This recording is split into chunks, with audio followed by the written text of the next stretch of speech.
विनय, हमें वहां से भी खुदाई शुरू कर देनी चाहिए। 45 डिग्री नॉर्थ से। दूरी कितनी होगी सर? 300 मीटर है और 20 फीट खुदाई के बाद में हम लोग टनल का काम शुरू करेंगे। ठीक है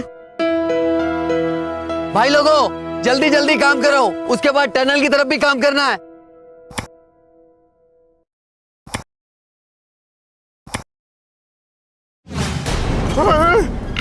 अरे ये इसमें में क्या है? अरे बाप रे बाप।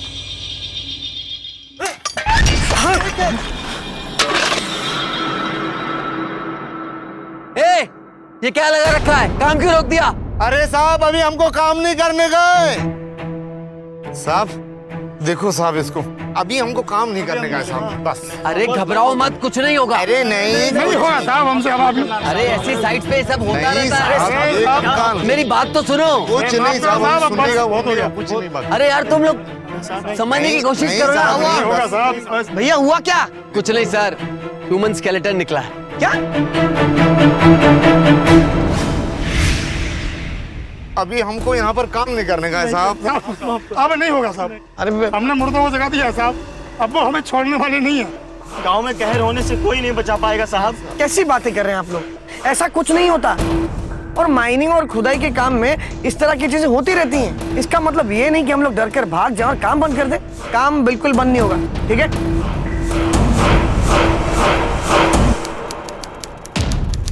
नमस्कार, मैं पूजा गौर सावधान इंडिया में आप सबका स्वागत करती हूँ। झारखंड राज्य के खेड़िया गांव में लोहे की खान मिली थी। सरकार ने खुदाई शुरू ही करवाई थी, लेकिन जमीन में मिले कंकाल देखकर मजदूरों में दहशत फैल गई। हर जगह हर जमीन का अपना अतीत होता है, पर मजदूर इसे अपशगुन मान रहे थे। लेकिन कुछ लोगों के विरोध के बावजूद यहाँ सरकारी इंजीनियर संजय के कहने पर काम जारी रहा। पर क्या यहाँ कच्चा लोहा निकालने का काम इतना आसान था? खासकर तब जब शुरुआत ही दहशत के साथ हुई थी। आज हमारे गांव के लिए बहुत ही शुभ दिन है। हम लोग यहाँ आज आयरन माइन के उद्घाटन के लिए जमा हुए हैं। जैसे इस गांव में आयरन माइन खुल जाएगा, आप लोगों को रोजगार के लिए बाहर जाने की जरूरत नहीं पड़ेगी। और जैसे जैसे लोहे का उत्पादन बढ़ता जाएगा, हमारा गांव दिन ब दिन उन्नति करता रहेगा। अब मैं सरपंच जी से चाहूंगा कि आपके सामने 2 लाइनें कहें। सरपंच, हम इस गांव का सरपंच होने के नाते सभी गांव वालों की तरफ से आपको और सरकार को धन्यवाद करते हैं और भगवान से प्रार्थना करते हैं कि हमारा गांव दिन दूनी रात चौगनी तरक्की करे।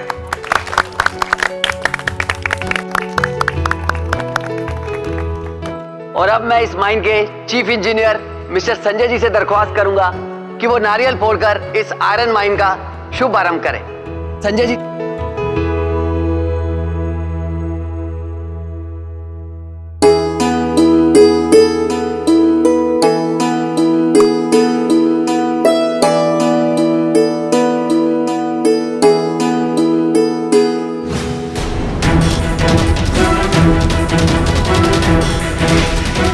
उद्घाटन का नारियल सड़ा हुआ निकला, देखना बहुत बुरा होगा। सोनू की मम्मी, मुझे भी लग रहा है कुछ बुरा होने वाला है। जय बाबू, ये तो कुछ बुरा होने की ओर संकेत है। हाँ सरपंच जी, नारियल के खराब निकलने से भगवान ने हमें संकेत दिया है कि हम जितनी जल्दी हो सके समझ जाएं और इस लोहे की खान को जितनी जल्दी हो सके बंद कर दें, ताकि आने वाली मुसीबतों से छुटकारा मिल सके। वरना आगे चलकर कितनी मुसीबतों का सामना करना पड़ेगा पता नहीं। अरे इतनी सी बात का आप लोगों ने बतंगड़ बना दी।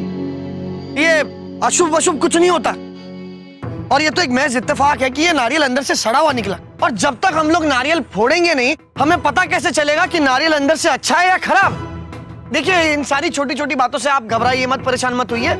मेरा तो ये कहना है कि आइए माइन का गेट खोला जाए और अंदर काम शुरू किया जाए। आइए आइए।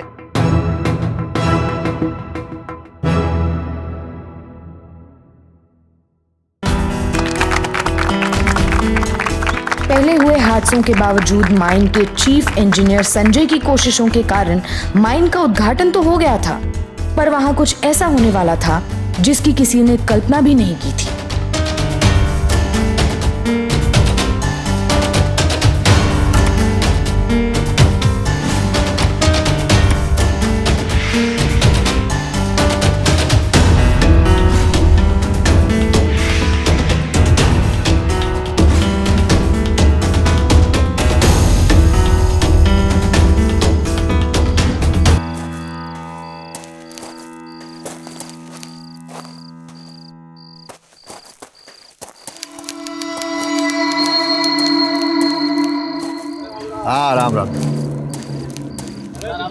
राम राम बेटा। हाँ राम राम बेटा। शुभ रात्रि साहब। शुभ रात्रि शुभ रात्रि। अब आप भी गेट बंद कर दीजिए और घर पर चले जाइए। जी साहब।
कौन है?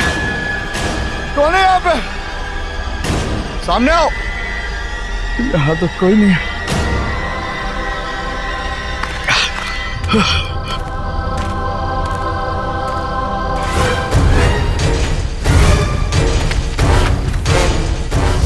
अरे कौन है? कौन है? कोई दिखाई क्यों नहीं दे रहा? कौन है? अरे ये बत्ती क्यों जल रही है? अंदर कोई रह तो नहीं गया?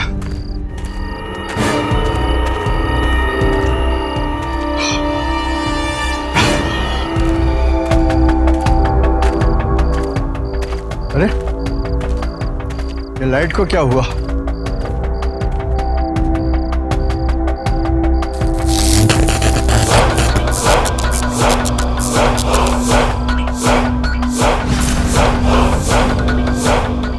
अरे कोई है क्या अंदर? कोई रह गया क्या? अरे कोई बोलता क्यों नहीं? सब तो चले गए थे।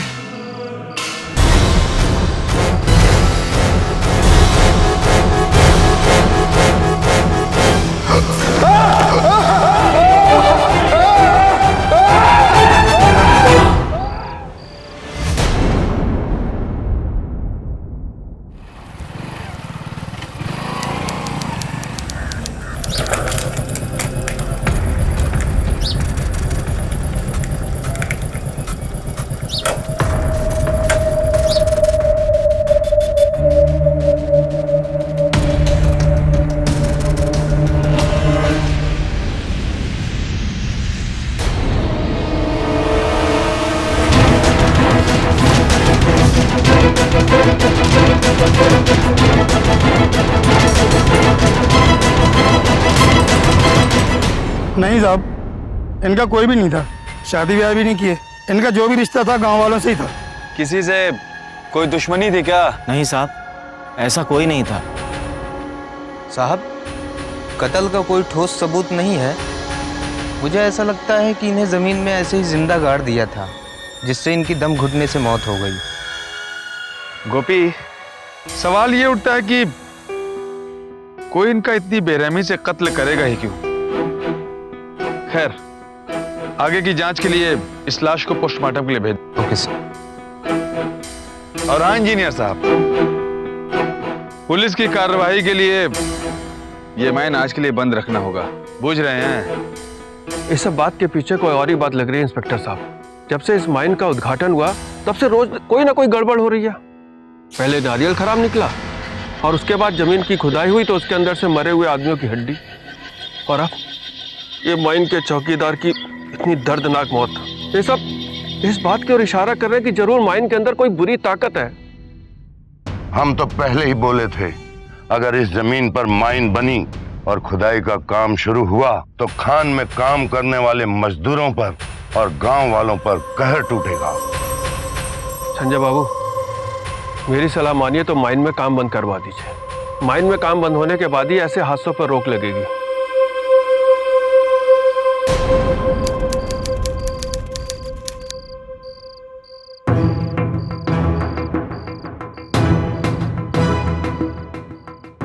मैं इस माइन का काम बिल्कुल भी बंद नहीं करवाऊंगा।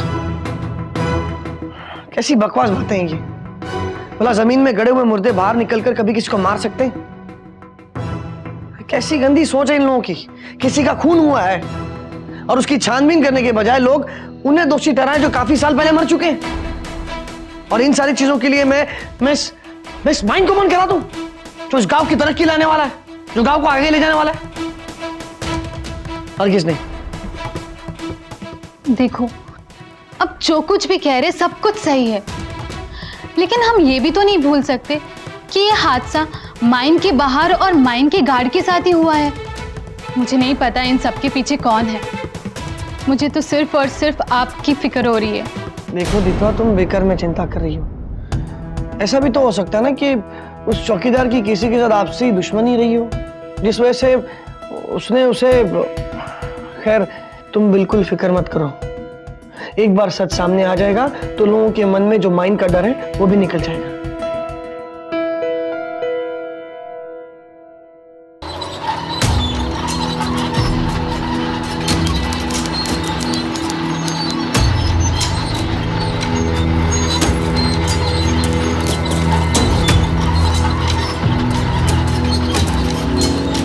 क्या हुआ? साहब हमको काम नहीं करने का साहब। क्या हो गया अचानक? खुदाई का काम करके भूतों को जगाना नहीं चाहते साहब। मेरा छोटा सा परिवार है साहब, और मेरा पूरा परिवार सिर्फ मेरे भरोसे चलता है, और बच्चा भी अभी छोटा है। अगर मुझे कुछ हो गया साहब तो मेरे बच्चे का और उसकी अम्मा का कौन ध्यान रखेगा साहब?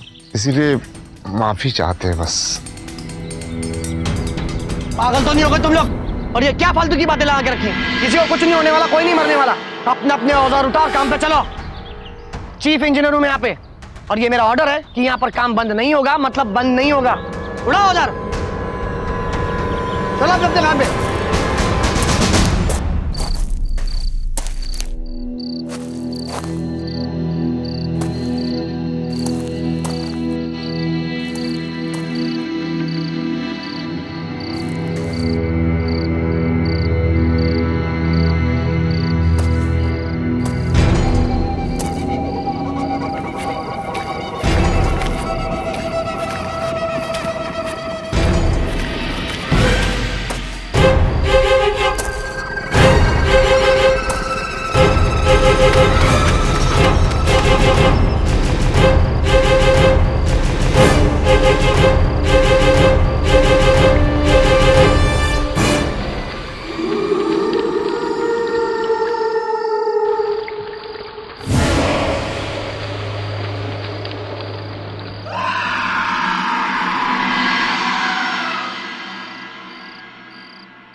नमस्ते सर। नमस्ते नमस्ते। अरे आज लल्लन नहीं आया तुम्हारे साथ? पता नहीं साहब, कल रात से तो हम ही नहीं देखे। अच्छा, शायद कोई काम होगा इसलिए शायद देर से आएगा।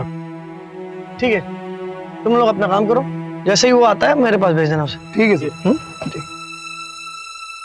तो भाई लल्लन को देखा है क्या? यार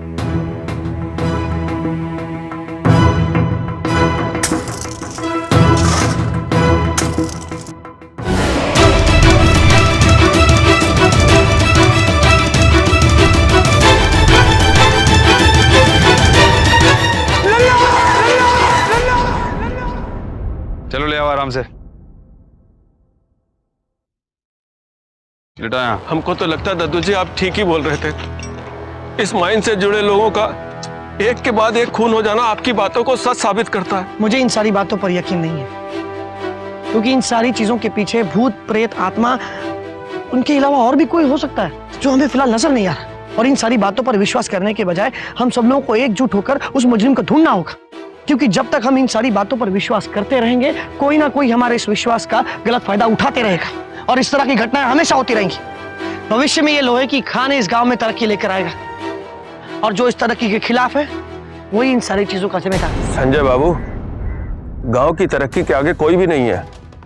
बच्चे से लेकर बूढ़ा तक हर आदमी गांव के भला चाहता है। देखिए, कोई सबूत न होने की वजह से हमको भी अब यही लगने लगा है कि इन सब हादसों के पीछे कोई दूसरी ही शक्ति का काम है।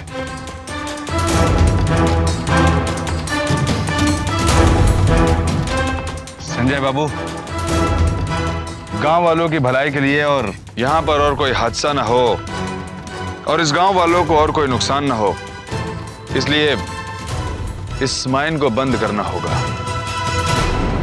हम इसमें परमानेंटली ताला लगा देंगे। देखिए इंस्पेक्टर साहब, आप जो कुछ भी कर रहे हैं वो सही नहीं कर रहे हैं। आप ये माइन बंद करके गांव वाले और मजदूरों का डर आप और मजबूत कर रहे हैं और बढ़ा रहे हैं। आप खामे खां भावुक हो रहे हैं संजय बाबू। देखिए, हादसे तो इसी गांव के लोगों के साथ हो रहे हैं ना, तो कोई ना कोई तो बात होगी, इसलिए इस माइन का बंद कर देना बहुत जरूरी है। समझ गए? मैं आपकी बात समझ रहा हूँ इंस्पेक्टर साहब। मुझे पूरा यकीन है कि इन सारी चीजों के पीछे जो कोई भी है उसका यही मकसद है कि वो ये माइन बंद करा दे, और हम माइन बंद करके वही कर रहे हैं, उसे और मजबूत कर रहे हैं। हमें ऐसा नहीं करना चाहिए सर। तो आप क्या चाहते हैं? 2-4 लोगों के मरने का इंतजार और करें? संजय बाबू, हम जानते हैं कि आप गांव का भला चाहते हैं, लेकिन इस समय माइन के बंद हो जाने में ही गांव और गांव वालों की भलाई है। ठीक है, बंद कर दीजिए इस माइन को, लगा दीजिए ताले तरक्की के रास्तों पर, लेकिन इन सारी चीजों के पीछे जो कोई भी है उसे मैं ढूंढ के रहूंगा। सरकारी इंजीनियर संजय एक रैशनलिस्ट था, यानी ना तो वो अंधविश्वासी था और ना ही भूत प्रेत जैसी बातों पर यकीन करता था। लेकिन यहाँ जो कुछ भी हो रहा था वो यकीनन नॉर्मल तो नहीं था, कुछ तो था, कोई तो था इन हादसों के पीछे। बहरहाल लोहे की खान शुरू होने के कुछ ही दिनों में बंद हो गई, फाटक पर ताला लग गया, पर संजय आसानी से हार मानने वाला नहीं था, क्योंकि ये उसकी ड्यूटी और अपने यकीन का इम्तिहान था। माइन के बारे में इतना इमोशनल होने के बजाय कुछ अपने बारे में भी सोचो ना। आप अकेले चाहकर भी यहाँ पर ज्यादा बदलाव नहीं ला पाओगे। मैं इमोशनल नहीं हो रहा हूँ दीपा, बल्कि मुझे तो गांव वालों पर दया आ रही है जो जानबूझकर अपने आप से अंधेरे की तरफ भाग रहे हैं। अपने इस डर और अंधविश्वास की वजह से वो लोग ऐसे लोगों को मजबूत कर रहे हैं, ऐसे लोगों की हिम्मत बढ़ा रहे हैं जो भूत और प्रेत के आड़ में सुकून कर रहे हैं। तो आपको क्या लगता है इन सब के पीछे कौन होगा? मुझे तो उस दद्दू पर शक है। ये कहानियां भी उसी की बनाई हुई है, होना हो उसका इस केस में कुछ तो चक्कर जरूर है। लेकिन मेरी एक बात समझ में नहीं आती दीपा, कि माइन के बंद होने से किसी को क्या फायदा हो सकता है?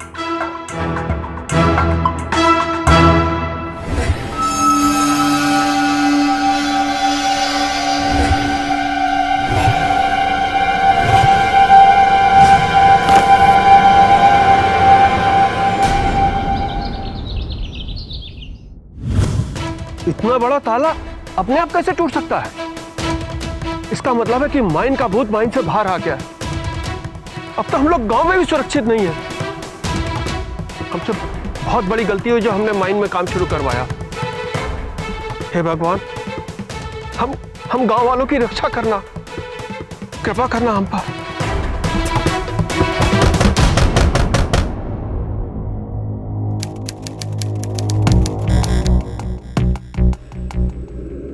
इतने रात में कौन हो सकता है? मैं देखता हूँ।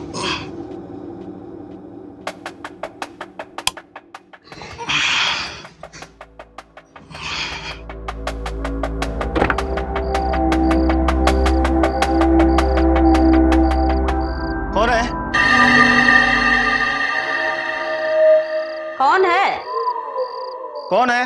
तेरे रात में कौन आ गया?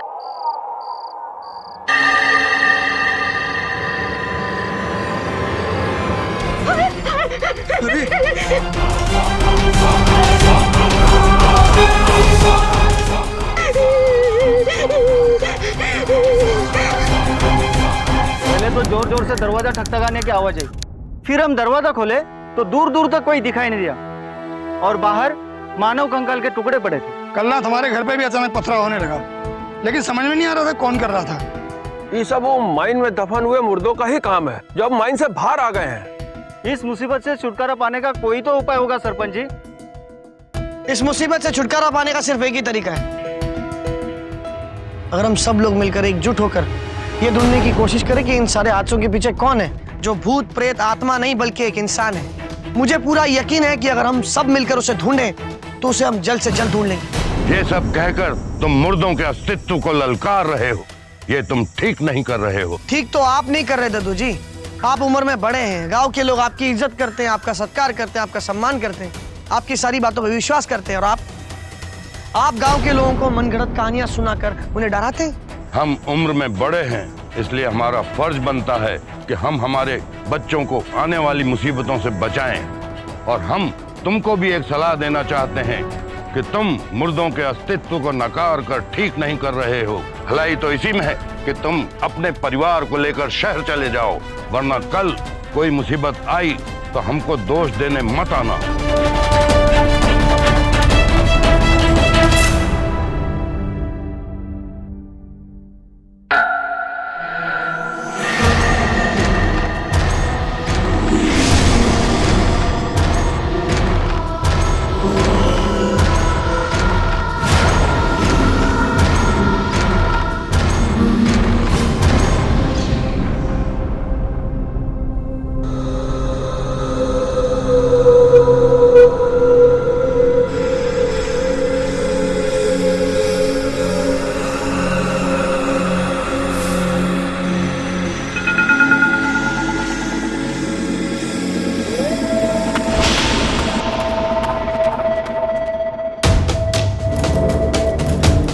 कौन है वहां?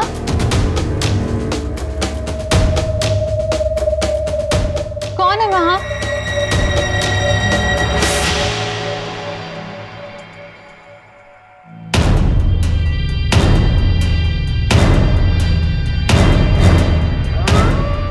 संजय? संजय तुम हो? दीपा कहाँ हो तुम? अरे ये क्या, हमारे घर में बिजली नहीं है, लेकिन बाहर के तो सभी घरों में बिजली है, तो हमारे ही घर में अंधेरा क्यों? पता नहीं, बिजली अभी अभी गई। अच्छा, आओ।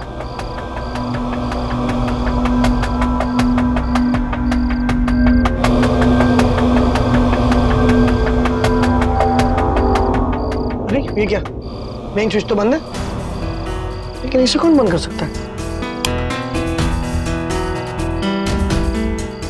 लाइट जाने के बाद मुझे ऐसे महसूस हुआ जैसे खिड़की के बाहर से कोई गया, लेकिन मैंने जब देखा तब कोई नहीं था। मुझे ऐसे लगा जैसे घर में मेरे अलावा और भी कोई था। ये जो कोई भी है अब घर तक घुसा है, तुम फिक्र मत करो, मैं जल्द से जल्द पता लूंगा कि आखिर ये है कौन।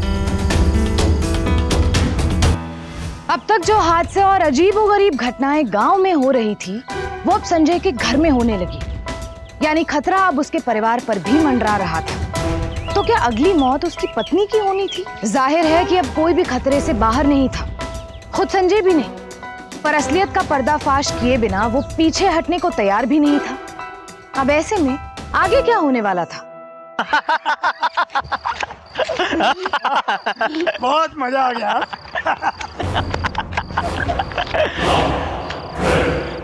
ये चलते चलते कहाँ गए भैया? ये तो भूतिया माइन वाला रास्ता है।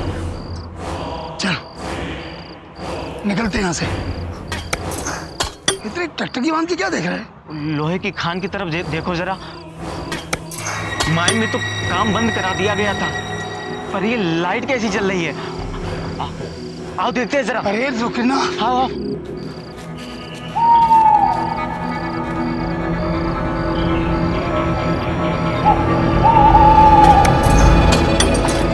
तुम्हें अंदर से आवाजें सुनाई दे रही है भैया? हाँ बिल्लू, हाँ चलो निकलते हैं यहाँ से। हाँ बिल्लू, हाँ।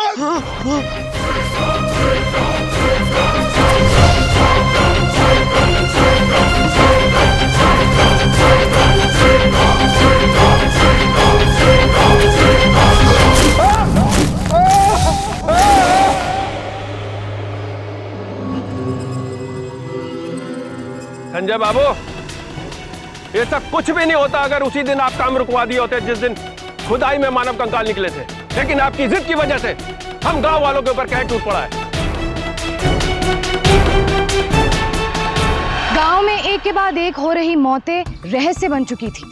गांव वालों की नजर में ये मुर्दों को छेड़ने का अंजाम था। उनका ये मानना था कि ये कहर मरे हुए लोगों की आत्मा के कारण बरसा है, जिसका जिम्मेदार वो सिर्फ संजय को मान रहे थे। तो क्या संजय की जिद की कीमत गांव वालों को चुकानी पड़ रही थी? लेकिन वो तो सिर्फ अपनी ड्यूटी कर रहा था। तो क्या गांव वालों का मानना सही था या संजय की बात सही थी? इन तीनों घटनाओं के पीछे किसी का हाथ जरूर था, पर खान की खुदाई रुकवाकर किसे फायदा हो सकता था? उसकी सोच अपनी जगह थी, लेकिन सच तो ये था कि डर और खतरे ने इस पूरे गांव को बुरी तरह जकड़ रखा था।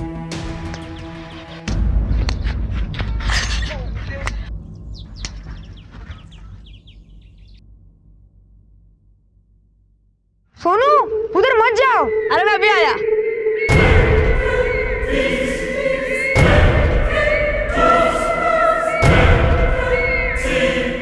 सोनू तो भूतिया माइन में चला गया, जाके देखे क्या? नहीं नहीं, चाचा को जाके बोलते हैं। हाँ चल। सोनू, सोनू, सोनू, इंजीनियर साहब, मेरा सोनू पता नहीं कहाँ चला गया है। सोनू, आओ आओ इधर देखते हैं।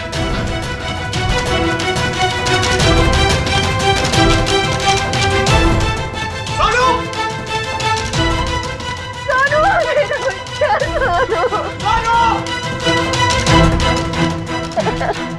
चलो चलो चलो उधर देखते हैं। हाँ सोनू।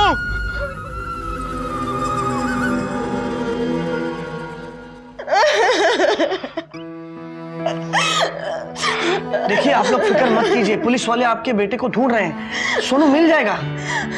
माइन का भूत खा गया मेरे बच्चे को। नहीं इंजीनियर साहब, जब इतने लोगों को पुलिस बचा नहीं पाए तो मेरे छोटे से सोनू को कैसे बचाएंगे? देखिए आप फिक्र मत कीजिए, सोनू मिल जाएगा। सोनू वापस घर आ जाएगा।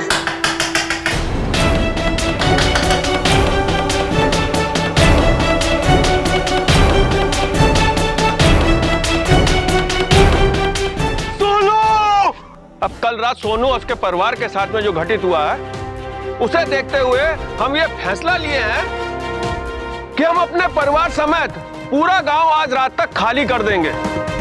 अब बगल के गांव रामबाग में जाकर रहेंगे, जो अभी वो गांव खाली पड़ा है, और वहां जाके हम फैसला लेंगे कि हमें आगे क्या करना है। आप लोग हमारी बात से सहमत है ना? हाँ सहमत है।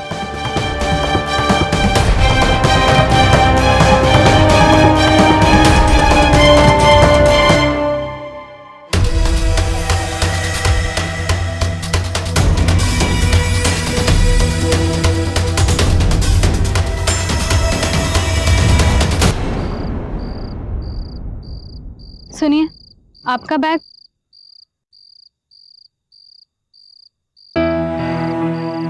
सुनिए, आपसे जितना हो सका आपने किया। एक हद के बाद आप भी क्या कर सकते हो? आप उन्हीं की मदद कर सकते हो ना, जो अपनी खुद की मदद करना चाहते हैं।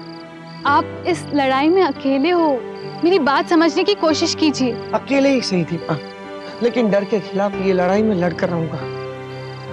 जिन्हें ये गांव छोड़कर जाना है वो चले जाए, लेकिन मैं जब तक माइन में काम फिर से नहीं शुरू करा देता, जब तक असली मुजरिम को नहीं पकड़वा देता, मैं यहाँ से हरगिज़ नहीं जाऊंगा। मुझे समझ नहीं आ रहा, आपको क्यों समझ में नहीं आता? मेरी बात को समझने की कोशिश करो दीपा, मुझे कुछ नहीं होगा। फिलहाल मेरा साथ कोई नहीं दे रहा, लेकिन मुझे तुम्हारे साथ की सख्त जरूरत है। इसलिए मैं चाहता हूँ कि तुम यहाँ से शहर चली जाओ, ताकि मुझे तसल्ली हो कि तुम वहां पर सेफ हो और यहाँ पर मैं ये लड़ाई बेफिक्र होकर लड़ सकूं। और आपकी सेफ्टी उसका क्या? पूरे गांव में आप अकेले रहोगे? मुझे कुछ नहीं होगा दीपा, कुछ नहीं होगा, फिक्र मत करो। गांव खाली हो रहा था। संजय अपनी जान का जोखिम तो ले सकता था, लेकिन अपने परिवार को खतरे में रखना उसे सही नहीं लगा। इसीलिए उनकी सुरक्षा के मद्देनजर उसने अपनी पत्नी दीपा को गांव से बाहर शहर भेज दिया। अब उसे डर का सामना अकेले करना था, अपनी हिम्मत और विश्वास के दम पर, क्योंकि खतरा अब किसी भी वक्त सामने आ सकता था।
ये तो ताजा लोहा है, लेकिन अगर माइन बंद है तो ये ताजा लोहा यहाँ कैसे है?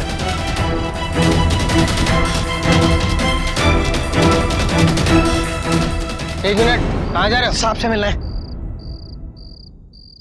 इंस्पेक्टर साहब, मुझे आपको कुछ इन्फॉर्मेशन देनी थी आयरन माइन के बारे में। थाने में जाकर रिपोर्ट लिखवा दीजिएगा, जाइए। लेकिन इतना वक्त नहीं है मेरे पास सर, मुझे आपको कुछ सबूत दिखा रहे हैं। ये देखिए, ये देखिए, ये ताजा लोहा है जो मुझे बंद माइन में मिला है।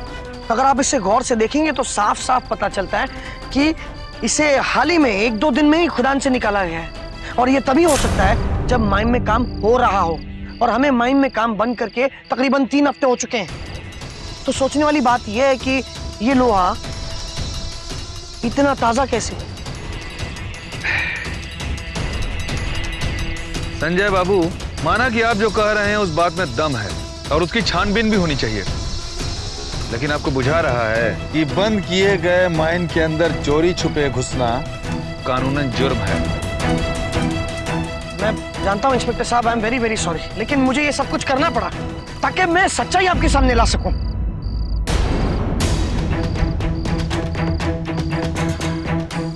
बंद करने के बावजूद माइन को चालू रखना और ये जो सारे मर्डर हो रहे हैं उसका कोई सीधा संबंध तो है नहीं। चलिए माना कि हमने माइन चलाने वालों को पकड़ भी लिया, तो भी उन पर खून साबित कर पाना बहुत मुश्किल होगा। इंस्पेक्टर साहब, मेरे पास एक आइडिया है। अरे आप लोग शांत हो जाइए, शांत हो जाइए।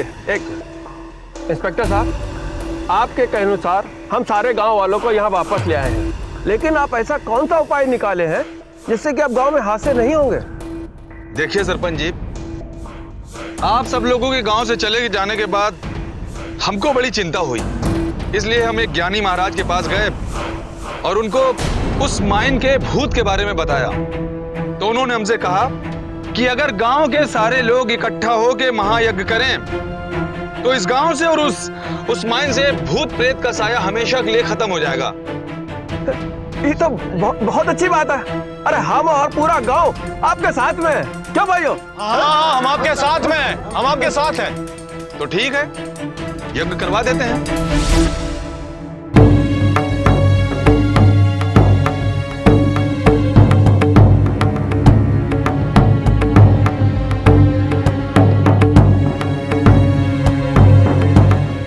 बिरजू कहाँ गया? यही तो था, पता नहीं कहाँ चला गया।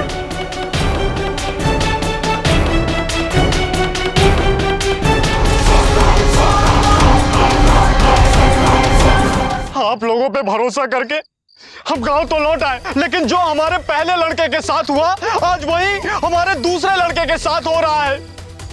सब लोगों के सामने हमारा बच्चा गायब हो गया और आप पुलिस खड़े खड़े देखते रह गए। चुप रहो, कुछ नहीं होगा तुम्हारे बच्चे को, हम पर भरोसा रखो। चलो।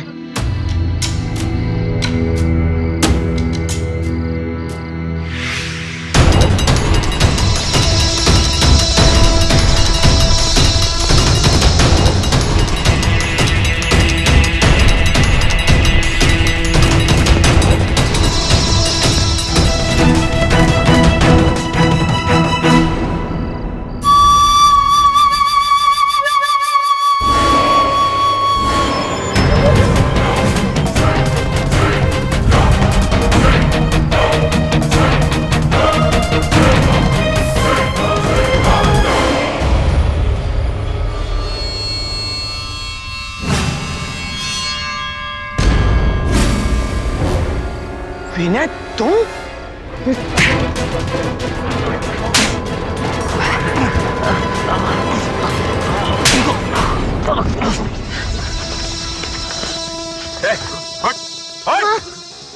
चल उठ।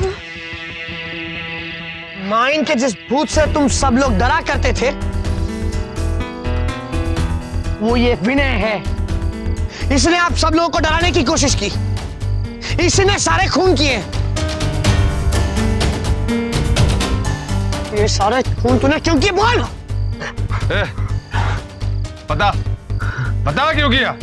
पैसों के लिए,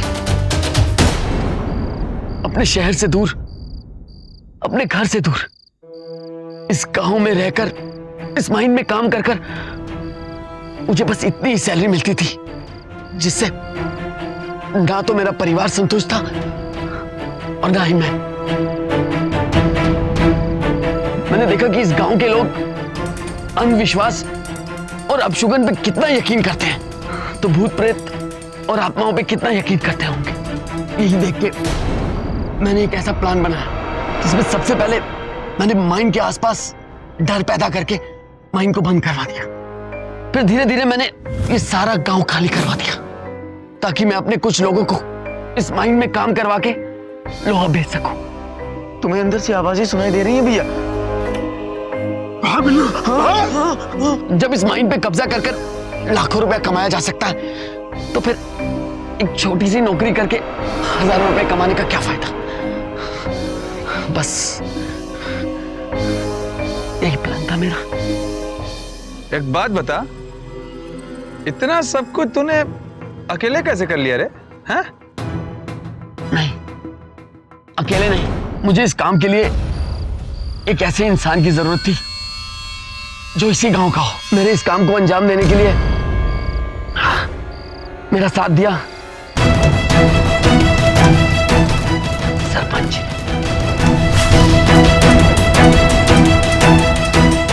क्या सरपंच जी, अब सब अपने मुंह से कबूलेंगे या फिर हम कबूलवाएं अपने इस डंडे से? पैसा बनाने का अच्छा मौका दिया विनय जी ने तो मुंह से ना नहीं निकला इस काम को करने के लिए। माइन बंद हो जाने के बाद गांव खाली करना भी जरूरी था और मैं जानता था कि गांव वाले थोड़ा डर पैदा हो जाने के बाद मेरे कहने से गांव खाली कर देंगे और ऐसा हुआ भी। अंत में तुम दोनों को तो जाना पड़ेगा जेल में ही। लालच और जुर्म इंसान को हमेशा एक ही जगह पहुंचाते हैं, वो है जेल।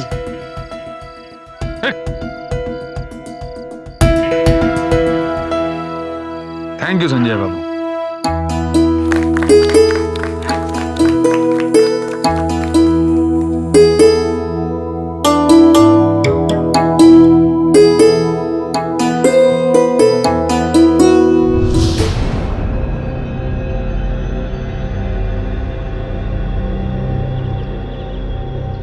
अरे भाई, नारियल अच्छा है या खराब ये तो तोड़ने के बाद ही पता चलेगा ना। इंजीनियर साहब, अब कुछ बुरा नहीं होगा। चलिए गेट खोलिए और काम शुरू करवाइए। आखिरकार अपनी ड्यूटी के पक्के इंजीनियर संजय ने यह साबित कर ही दिया कि इन हादसों के पीछे किसी भूत प्रेत का नहीं बल्कि कुछ इंसानों का लालच था। लेकिन यह लालच भी किसी भूत प्रेत के साये से कम नहीं है। विनय और सरपंच को आईपीसी की धारा 307, 302 और 299 के तहत सरकारी माइन के गैरकानूनी इस्तेमाल और खून करने के जुर्म में उम्र कैद की सजा सुनाई गई। अंधविश्वास कहने को तो बहुत छोटी सी बात लगती है, लेकिन इससे कई एंटी सोशल एलिमेंट्स के फायदे जुड़े होते हैं और इसीलिए जब भी कोई अंधविश्वास का सामना करने के लिए खड़ा हो जाता है तो अपराधी खूनी खेल खेलने से भी पीछे नहीं हटते। देश में कई रैशनलिस्ट सोसाइटीज हैं जो तमाम खतरों को झेलते हुए अंधविश्वास के खिलाफ संघर्ष कर रही हैं।